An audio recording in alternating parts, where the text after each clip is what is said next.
तमाशा तमाशा तो आप लोग खड़ा कर रहे हैं आतंकवाद से जंग लड़ने का। खैर मानो कि तुम एक सेकुलर मुल्क में रहते हो।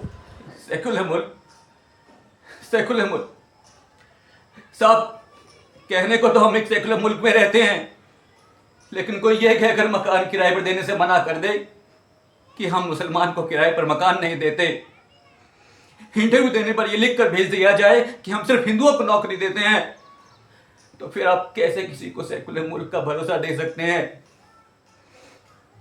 जहां दिन दिहाड़े किसी की मस्जिद को जमींदोज कर दिया जाए, दंगों के बाद चुन चुन कर मारा जाए, धमाकों के बाद कहीं से भी उठा लिया जाए, अपने ही देश में दुश्मन करार कर दिया जाए, देशभक्त होने का सबूत देना पड़ जाए, और यहां तक कि हमें अपने कपड़ों से पहचानने का दावा किया जाने लग जाए, तो आखिर ये माजरा क्या है साहब?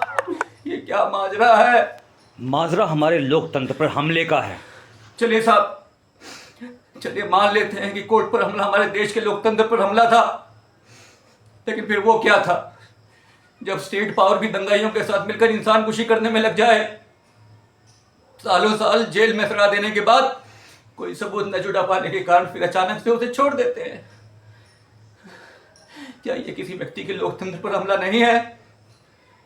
जहालत और गुमनामी के लम्हे जो सलाखों के पीछे गुजारे हैं, उन्हें कौन लौटाएगा? टेररिस्ट होने का कलंक जो उसने और उसके परिवार ने झेला है, उसके दाग कौन मिटाएगा साहब? कौन मिटाएगा?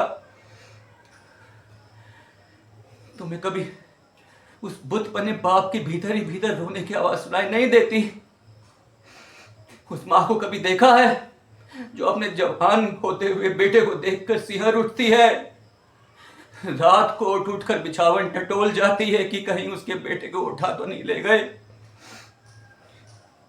रेत होती हुई उस औरत की आंखों पर उभरने वाली इबारत को पढ़ा है तुमने, जो हर आहट पर चौंक उठती है कि कहीं उसके गुमों में शौहर की आमद तो नहीं? साहब, कहा जाता है कि हमारा देश एक लोकतांत्रिक देश है, और यह भी कहा जाता है कि हमारा देश दुनिया का सबसे बड़ा लोकतंत्र है। इस ठहरी हुई खामोशी के पीछे तुम्हें हमारे लोकतंत्र के धड़कने की आवाज सुनाई नहीं देती साहब? नहीं देती? आग कभी आग को नहीं बुझा सकती साहब, पानी की जरूरत होती है, और आप लोग आग में पेट्रोल डाल रहे हैं। आतंकवाद से लड़िए, समुदाय से नहीं। चंद दहशतगर्दों की सजा पूरी कौम को क्यों? क्या किसी मजहब को मानना गैर कानूनी है?